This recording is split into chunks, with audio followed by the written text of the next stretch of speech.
ஆனால் பாஜகவும் என்னையும் பிரிக்க முடியாது, எனக்கு பாஜக தான் முக்கியம்னு 2வது இடத்துக்கு பாஜக தேவைங்கிறத எடப்பாடி உறுதி பண்ணிட்டார். காரணம், அண்ணாமலை என்டிஏயை பலப்படுத்துறதுக்கும் எடப்பாடியோட பல தொகுதிகளில் கீழே தள்ளுறதுக்கும், குறிப்பாக எடப்பாடி டெபாசிட் இழக்க வச்சுட்டார் பல தொகுதிகளில். அண்ணாமலை, ஆடிட்டர் குருமூர்த்தி, மோடி லாயலிஸ்ட், இவங்க எல்லாம் சேர்ந்து இவருக்கு இணையான ஒரு அணியை 20 to 25% வாக்கு பலம் கொண்ட ஒரு அணியை அமைக்கக்கூடிய கெப்பாசிட்டியை பாஜக நிரூபிச்சிருக்காங்க. சும்மா நீங்க வெளியே குப்பனும் சுப்பனும் 5 சீட்டு எடப்பாடி கொடுக்குறாரு, திருமாவளவன் வந்துருவாருன்னு பேசுனது மாதிரி கதை விடுறது தான் இது. எடப்பாடியை நம்பி ஜெயிக்க முடியாதுன்னு தேமுதிக உணர்றாங்க. எடப்பாடி பாமகவுக்கு தான் முக்கியத்துவம் கொடுக்குறாரு, தேமுதிகவுக்கு முக்கியத்துவம் கொடுக்கலங்கிறத தேமுதிக உணர்றாங்க. அப்ப இந்த இடத்துல இபிஎஸ் மேல ஒரு நம்பிக்கை இல்லாத தன்மை தானே மக்களுக்கு உருவாகும். விடுதலை சிறுத்தைகள் 0.7 தான், மதிமுக 0.9 தான், கம்யூனிஸ்டுகள் அரைக்கும் கீழே, காங்கிரஸுக்கு மிஞ்சி போனால் ஒரு 3% வாக்கு இருக்கு. நம்பகத்தன்மையற்றவருங்கிறதான் எடப்பாடிக்கு லீடர்ஷிப்போட மைனஸ். அவர் கன்சிஸ்டன்டான ஒரு நிலைப்பாடு கிடையாது. 2024 சீமான் திமுகவும் அண்ணா திமுகவும் காங்கிரஸ் பாஜகவின் ஊதுகுழல்கள், ஒட்டுண்ணிகள், தொங்கு சதைகள்னு ஒரு நிலைப்பாடு எடுத்தார். எடப்பாடி பழனிசாமி தேசிய கட்சிகள் தமிழ்நாட்டின் நலனுக்கு தேவையில்லைன்னு மக்களவை தேர்தல் எடுத்தார்.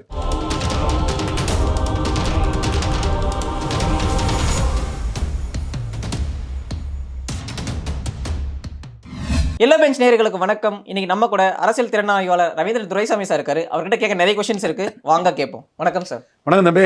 சார், அரசியல் இபிஎஸ்க்கு ரொம்ப கான்ஃபிடன்ஸ்ல இருக்காரோ அப்படின்னு தோணுது. என்னன்னா, ஓபிஎஸ் என்னன்னு சொல்றாரு, டிடிவி என்னன்னு சொல்றாரு, அதுக்கடுத்து கூட்டணி கட்சிகள் திமுக கூட்டணி கட்சிகளாக விமர்சிட்டு இருக்காரு.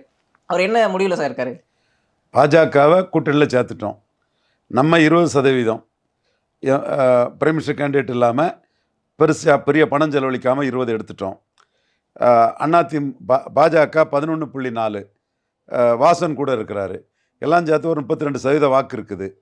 இந்த 32% வாக்குக்கு இணையாட்டு இன்னொருத்தர் வந்துவிட முடியாது.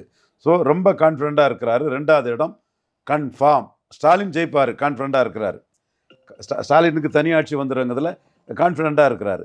அதே வேளையில் இவருக்கு 2வது இடம் கன்ஃபார்முங்கிறதுலையும் கான்ஃபிடண்ட்டாக இருக்கிறாரு. ஸோ எடப்பாடி இசிய கான்ஃபிடன்ட் பிளேயராக தான் இந்த இடத்துல இருக்கிறார். சரி, இந்த இடத்துல நம்ம முக்கியமான விஷயம் பார்க்கணும். இப்போ அம்மா இருக்கும்போது அவங்க அவங்களுக்குள்ள பிரச்சனை இருந்தாலும் அவங்க யாருன்னா புதுசாக வந்தாங்கன்னா, சண்டை போட்டவங்க உள்ளே வந்தாங்கன்னா சேர்த்துக்குவாங்கல்ல. இப்போ ஓபிஎஸ் வராரு, நான் உள்ள வரேன்னு சொல்றாரு, ஆனால் அவர் சேர்த்துக்கிறதுக்காக காரணம் என்ன? ஒரு பயத்திலே இருக்காரா? இன்னும் கண்டிப்பாக பயத்திலே தான் இருக்கிறாரு. தோத்த பிறகு ஓபிஎஸ் தரப்பு இவங்களை தலைவர் போஸ்ட்லேருந்து தூக்கிடுவாங்கன்னு அச்சப்படுறாரு. டிடிவியோட பொசிஷனும் அதே மாதிரி தான் பார்க்குறாரு. டிடிவி அதில் கொஞ்சம் தனிக்கட்சியாக போனாலும் அந்த அளவுக்கு பயம் இல்லை. என்றாலும் ஒரு கட்டத்தில் தன்னை மேலே இருந்து தன்னை சீஃப் மினிஸ்டரை தன்னோட ரூமுக்கு, துணை பேச்சாளர் ரூமுக்கு வாங்கலாம் கமாண்ட் பண்ண ஒரு பொசிஷனில் இருந்தவரை கூட திரும்ப அப்படியே அவாய்ட் பண்ணிட்டு போயிருமே. என்னத்துக்கு அந்த பழைய ஞாபகங்கள் எல்லாம் கிளறிக்கிட்டு, நமக்கு தேவை 2வது இடத்தை தக்க வைக்கிறதானே, அதுக்கு எதுக்கு அவர் அந்த மாதிரி? நீங்கள் சொல்லும் போதே தெரியுது அவருக்கு முதலமைச்சர் ஆசை இல்லையோ? முதலமைச்சர் ஆசை இருக்கும், பட்டு இப்போ 2வது இடத்தை 26 தக்க வச்சுட்டா போதும். அதுதான் அவரோட 26 ஆசை. சரி, இப்போ ஓபிஎஸ் எடுத்துக்கிட்டா அவர் என்ன பண்ணுறாருன்னா, இப்போ முதலமைச்சரை போய் மீட் பண்ணுறாரு. இப்போ திமுக கூட்டணி ஏற்கனவே சொல்லியிருக்கீங்க, ரொம்ப ஸ்ட்ராங்காக இருக்காங்க, தேர்தல் வரலையும் உடைய மாட்டாங்கன்னு சொல்லியிருக்கீங்க. இந்த நிலைமையில ஓபிஎஸ்ஸை நம்ம கூப்பிட்டு வச்சு நம்ம பேசுறது உள்ளே இருக்கிற கூட்டணி கட்சிகளோட சீட்டை அவர் பாதிக்கும் அப்படின்னு அவர் நினைக்கவே இல்லையா? நினைக்கல. ஓபிஎஸ்ஸை த்ரெட்டாக பார்க்குறாரு. யாரோட திமுக கூட்டணிக்கான த்ரெட்டாக பார்க்குறாரு? எடப்பாடிக்கான த்ரெட்டாக பார்க்குறாரு. அப்படி பார்க்கும்போது இப்போ இவங்க உள்ளே வராங்கன்னா, இப்போ விசிகா எக்ஸ்ட்ரா சீட் கேட்டுட்டு இருக்காங்க, காங்கிரஸ் எக்ஸ்ட்ரா சீட் கேட்குறாங்க, கம்யூனிஸ்ட் எக்ஸ்ட்ரா சீட் கேட்குறாங்க. அப்படிங்கும்போது ஓபிஎஸ்க்கு அவர் எங்கேருந்து சீட் கொடுப்பாரு?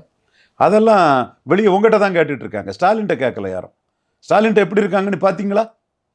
இப்போ கூட மீட் பண்ணாங்க, பார்த்தீங்களான்னு கேட்டேன். பார்த்தேன். விட்டு தள்ளுங்க. சும்மா நீங்கள் வெளியே குப்பனும் சுப்பனும் 5 சீட்டு எடப்பாடி கொடுக்குறாரு, திருமாவளவன் வந்துருவாருன்னு பேசுனது மாதிரி கதை விடுறது தான் இது.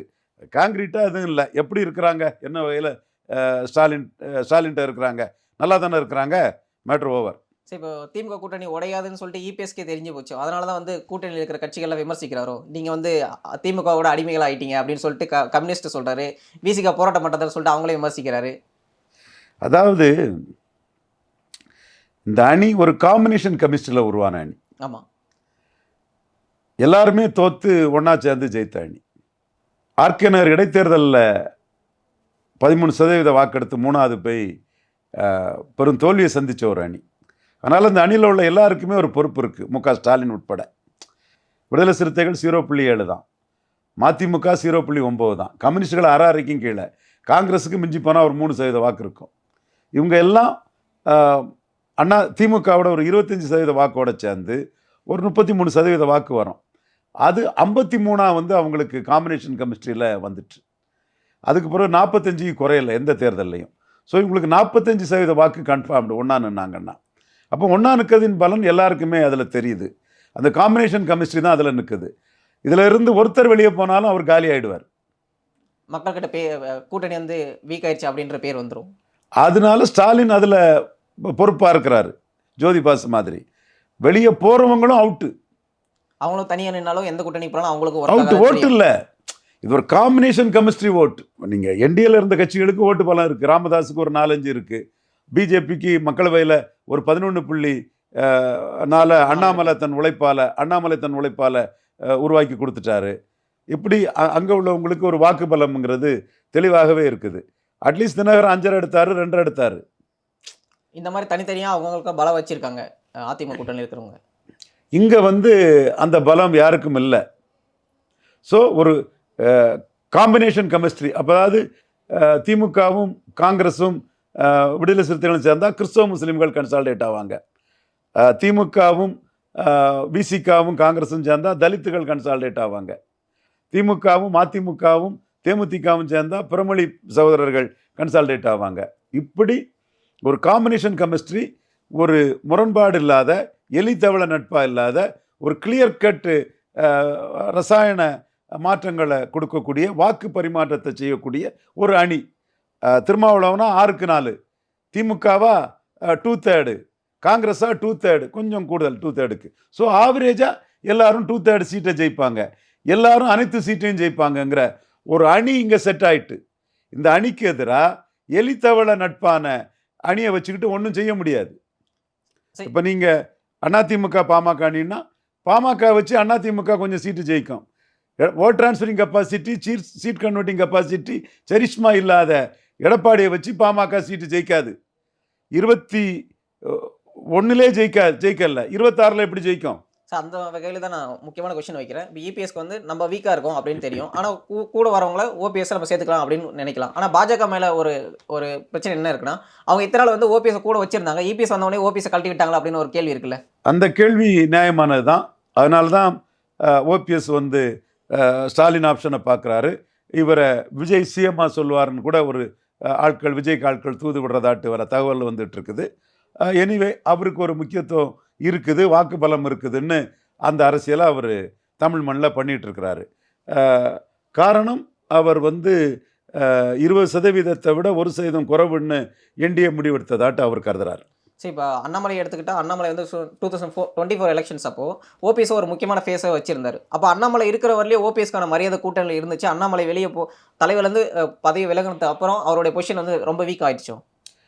உண்மைதான். 20% இருக்கிறது வர இல்லாதது வர அந்த அண்ணாமலை வந்து என்டிஏயை வந்து பலப்படுத்துறதுக்கும், எடப்பாடியோட பல தொகுதிகளில் கீழே தள்ளுறதுக்கும், குறிப்பாக முக்குலத்தோர் பெல்ட்டில் தள்ளிட்டார். தெளிவாக அவர் கட்சியை வந்து இவங்க கையில் வரும்னு ஒரு பிரச்சாரத்தை முன்னெடுத்து எடப்பாடி டெபாசிட் இழக்க வச்சுட்டார் பல தொகுதிகளில்.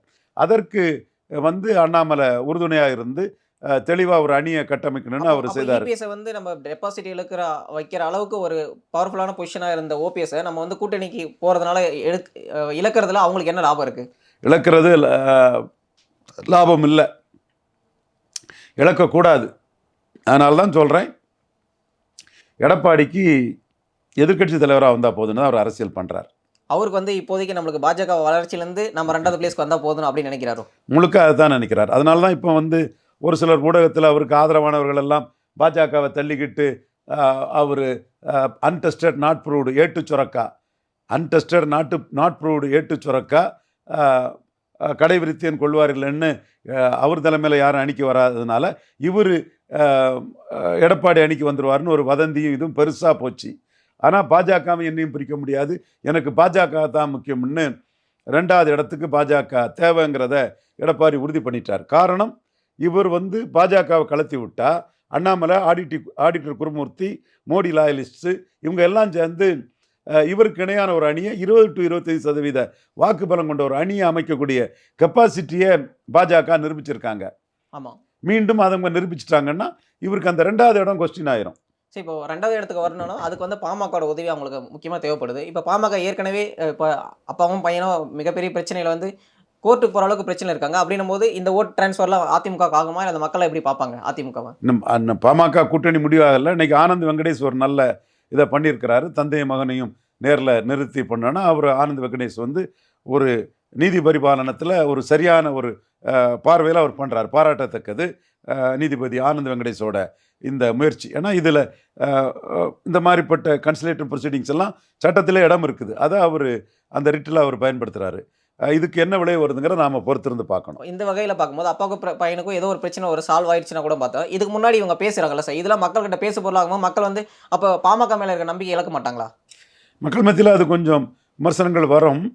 என்றாலும் அந்த கட்சியோட ஆப்ஜெக்ட் வன்னியர்களுக்கு ஒரு வெளிச்சம் வரணுங்கிறது தான். ஆனால் அந்த வெளிச்சத்தை ராமதாஸ் நிறையவே கொடுத்துட்டாரு, 30 வருஷமாக நிறைய கொடுத்துட்டாரு. அந்த வகையில் வன்னியர் நலன் தான் அங்கே பிரமாதமாக தான் முதன்மையாக இருக்கும். சரி, இப்போ ராமதாஸ் எடுத்துக்கிட்டால் அவர் வன்னியர் சங்கம் அதுக்கடுத்து தான் முக்கியமான, அப்போ பாமக அடுத்ததாக பார்க்குறாரு. அப்படின்னும் போது அவர் என்ன விமர்சனம் வைக்கிறாருன்னா, இவர் அன்புமணி பிரச்சாரத்துக்கு போகிறது கிடையாது, மக்களை சந்திக்கிறது கிடையாது, அந்த மாதிரி ஒரு விமர்சனம் வைக்கிறாருல. அப்போது அங்கே இருக்கிற தொண்டர்கள் ஐயா சொல்கிறத கரெக்டாக எடுத்துப்பாங்களா, இல்லை அன்புமணி மேலே ஒரு பாசத்தோடு இருப்பாங்களா? அதான் அந்த பிரச்சனையே வேண்டாம், ஒன்றா இருக்கணுங்கிற முயற்சியில் தான் அந்த பலரும் இன்னைக்கு முயற்சி பண்ணுறாங்க. ஆனால் அவர் பொதுக்குழு தனியாக போகிறாரு, என் பையன் வீட்டில் ஒட்டுக்கைப்பு கருவி வைக்கிறான் அப்படின்னு சொல்கிறாரு. இந்த மாதிரி விஷயம்லாம் அந்த கட்சிக்கு தானே ஒரு பாதிப்புன்னு தெரியாமல் செய்கிறாரா? இல்லை, பாதிப்பு தான். ஈகோன்னு யார் கூட்டணியை முடிவு பண்ணுன்னு வந்துட்டுன்னு சொல்லும்போது அது பாதிப்பு தான், அதில் இல்லைன்னு நான் மறுக்க வரல.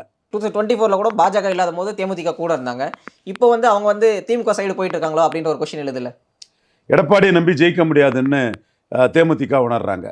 எடப்பாடி பாமகவுக்கு தான் முக்கியத்துவம் கொடுக்குறாரு, தேமுதிகவுக்கு முக்கியத்துவம் கொடுக்கலங்கிறத தேமுதிக உணர்றாங்க. அப்போ இந்த இடத்துல இபிஎஸ் மேலே ஒரு நம்பிக்கை இல்லாத தன்மை தானே மக்களுக்கு உருவாகும். ஏன்னா இதுக்கு முன்னாடி பாஜக கூட்டிலேருந்து வெளியே போனார், 2024 தனியாக இருக்கும்போது தேமுதிக உள்ளே வந்தாங்க. இப்போ மறுபடியும் பாஜக வந்துட்டாங்கன்னா தேமுதிக கழட்டி விட்டார், இப்போ ஓபிஎஸ் சேர்த்துக்க மாட்டேங்கிறாரு. அப்படின்னும் போது இங்கே இருக்கிற கூட்டணி கட்சிகளோ இல்லை மக்களோ அவர் ஒரு நம்பிக்கை தலைவரை பார்ப்பாங்களா? நம்பகத்தன்மையற்றவருங்கிறதான் எடப்பாடிக்கு லீடர்ஷிப்போட மைனஸ். அவர் கன்சிஸ்டண்டான ஒரு நிலைப்பாடு கிடையாது. 2024 சீமான் திமுகவும் அண்ணா திமுகவும் காங்கிரஸ் பாஜகவின் ஊதுகுழல்கள் ஒட்டுண்ணிகள் தொங்கு சதைகள்னு ஒரு நிலைப்பாடு எடுத்தார். எடப்பாடி பழனிசாமி தேசிய கட்சிகள் தமிழ்நாட்டின் நலனுக்கு தேவையில்லைன்னு மக்களவை தேர்தல் எடுத்தார்.